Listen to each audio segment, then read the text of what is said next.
On the look of the um, dwarf, the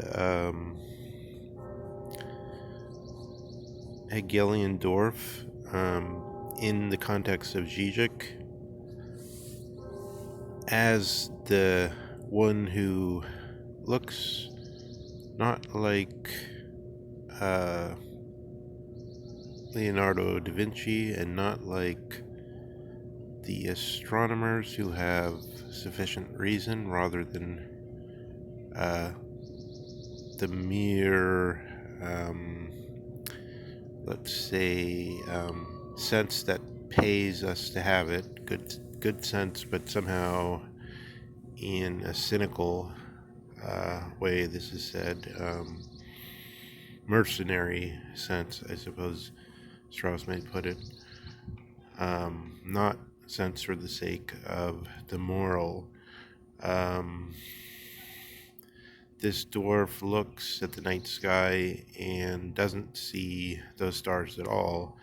But Lagerkvist, the poet, in his novel says, but there was nothing wrong with his eyes.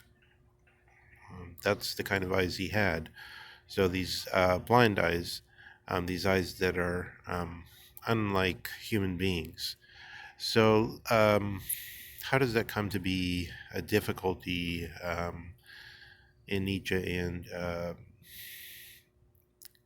for Zizek, who says he doesn't quite have the piercing power to see how Nietzsche thinks, but nonetheless, they seem to think on some interpretations in the same light, insofar as Zizek calls himself materialist atheist and is for this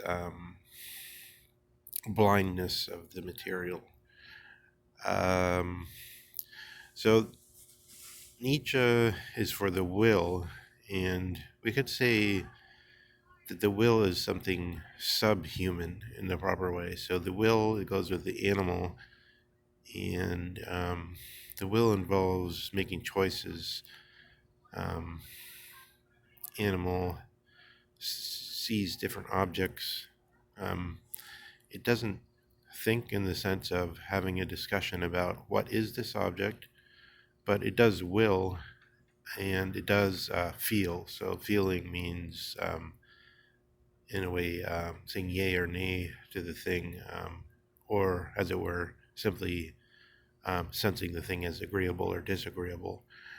Um, so the animal wills, and Nietzsche is saying the will in contradistinction to knowledge, and we were connecting that to Socrates' daimon, which can remain above the drunken.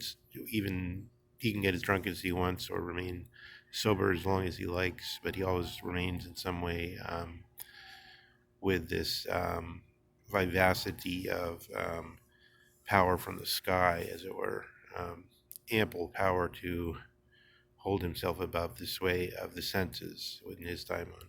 So Nietzsche is denying that and denying there's anyone who was ever in any decisive or really meaningful sense able to remain unitary and totally individuated from the flux in that way.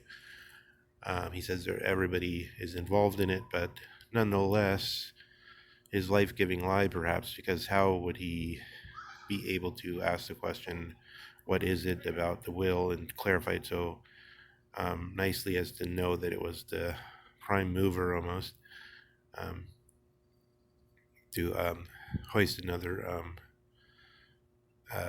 superimpose some other thinking over Nietzsche, which he may have also gone back and forth with, some kind of Aristotelianism.